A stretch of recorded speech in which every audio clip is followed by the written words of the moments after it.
Ayo guys, day 37. Kaka-out ko lang ng work. At time check it's 1:34 p.m. So yun, galing ko lang ng trabaho. Nag-OT ulit ako, 6 hours. Pauwi na ako. Iniisip ko kasi after a few hours, 2 to 3 hours, papasok na rin ako ng trabaho, no?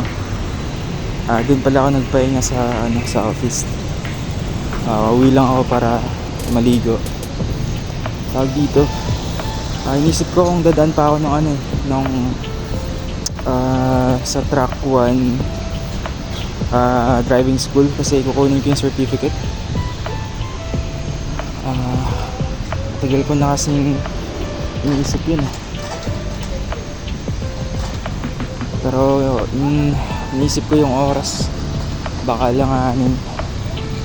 So mga travel time papunta doon 2 to 3 to 4, langanin talaga. So baka bukas na ako makapunta doon.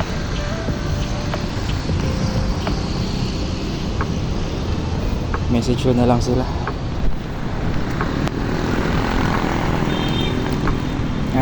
Wala namang ganang ganap, no? At ngayong araw talagang lang trabaho lang. And pasalamat na lang sa Ama na maayos.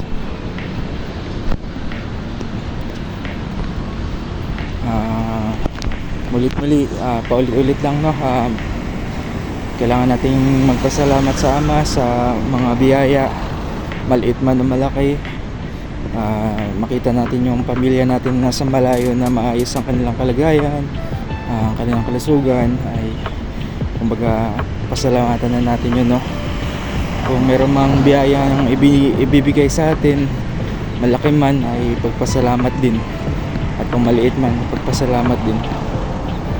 Ganun lang talaga.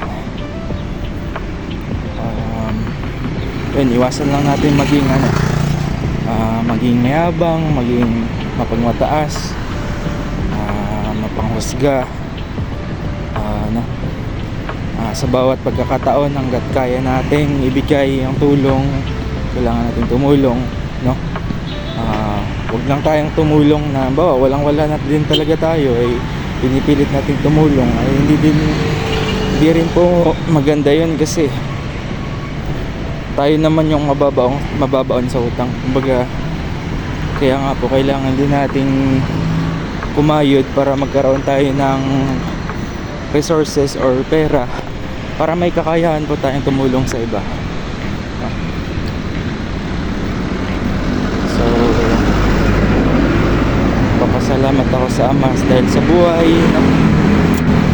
buhay na binigay sa akin, no? Kung ang mga plano ko man noon ay hindi natupad, marahil ay iniiwas lang ako ng Ama sa hindi magandang mga pangyayari sa hinaharap o sa kasalukuyan, na nililihis lang tayo ng Ama. At tiwala lang ako na bawat lugar or bawat sitwasyon na binigay sa atin ng Ama ay tungo yan sa ikabubuti natin. Kaya kailangan natin panghawakan yung ganong paniniwala.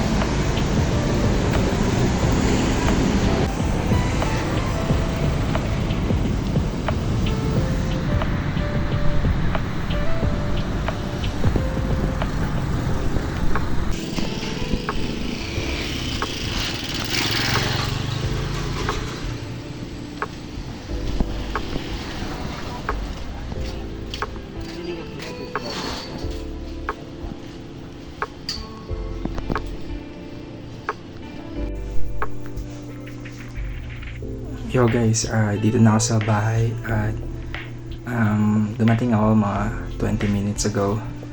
Pero ngayon pagdating ko, nag-prepare ulit ako.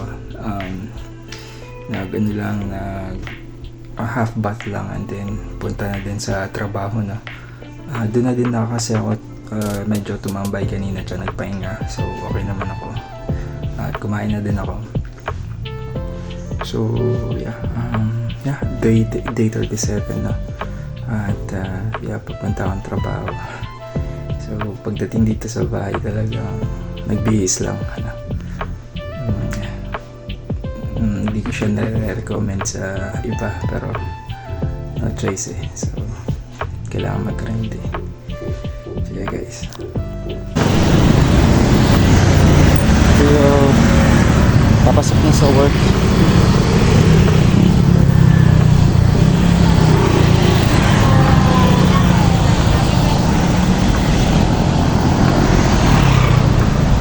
So, date 37 pa rin po. At umuwi lang ako ng bahay para mag-half bath tsaka mag-BS. So, and now, papasok na ulit ng papasok na ulit ng trabaho.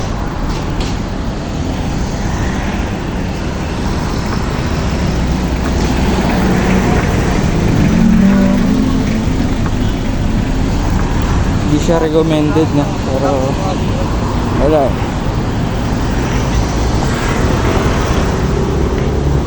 At hindi yung pangangailangan.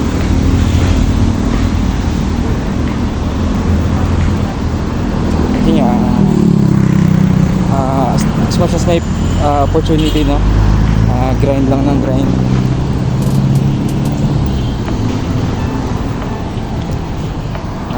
Yun nga. Always give our best every day, no? Meron naman akong control sa health ko. Alam ko naman yung limit ko. At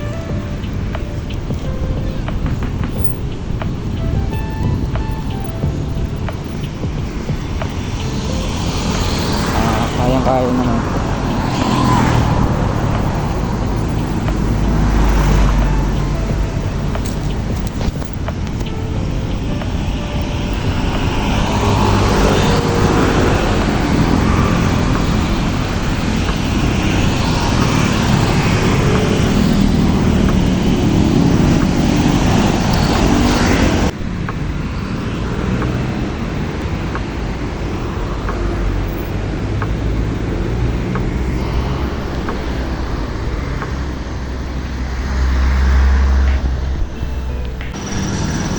Nga pala, no, achievement unlock tayo, no, na bayaran na natin yung equity ng house and lot, fully paid. Hinihintay lang yung transition dun sa hinihintay lang yung paglipat ng billing responsibilities sa Pag-ibig.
Yo guys, kakatapos lang ng shift. Nag-OT ako ng 2 hours. So, day 37, no? Day 37. But, today is already February 7. Wala namang ganong ganap ngayong araw, no? Talagang meron pala. So, again, na-pay off na natin yung yung equity dun sa house and lot. So, ano na lang yan, transition na lang sa Pag-ibig, no? So, it's accomplishment din, no? for a whole year, no? After 1 year na bayaran natin yung equity or down payment sa bahay. That's around 10%. So nakuha natin siya ng yung TCP kasi nun is 800,000 ng bahay, no? 80,000 yung equity, 10%. Good for 12 months yun na bayaran.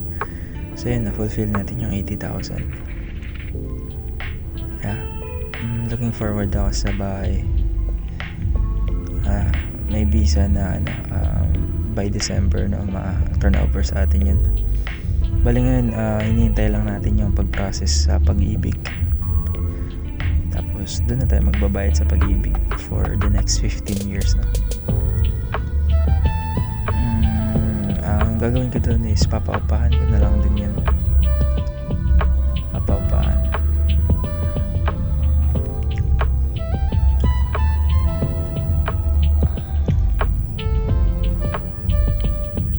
And then yeah, so everyday reminder to be grateful, be thankful, and also learn how to appreciate things, no? Appreciate the small things.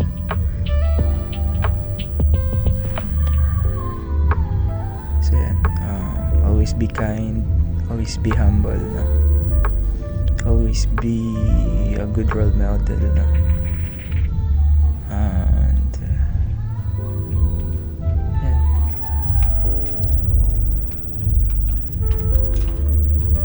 Iniisip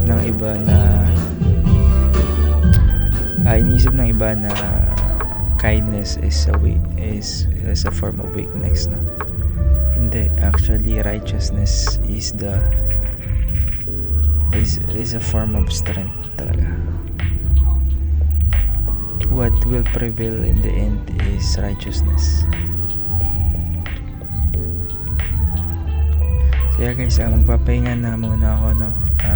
Maybe that's it for day 37. I'm grateful I was able to continue this vlogging, and sana umimprove pa yung the way ako magsalita sa harap ng camera or sa pag-angle, ganun. Syempre yung camera mismo, no? Mag-invest tayo sa camera at saka laptop.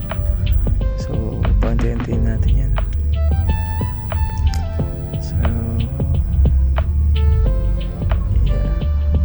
That's it. Always pray. Never forget to pray, no? Imagine yourself na sa inyo na lahat ng yaman sa mundo, pero darating na hindi yaman yung magpapasaya sa atin talaga. Part of it, yes, part of it, but truly in the end hindi lahat sa yaman talaga. So yeah, but a portion of it will make us happy. Why? We can buy, we can travel the world, experience the things that we haven't experienced before.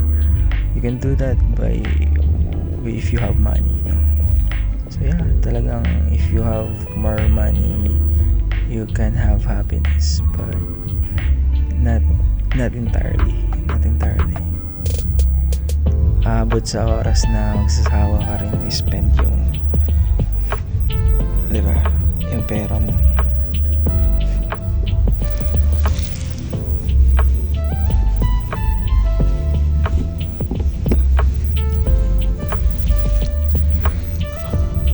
Yeah,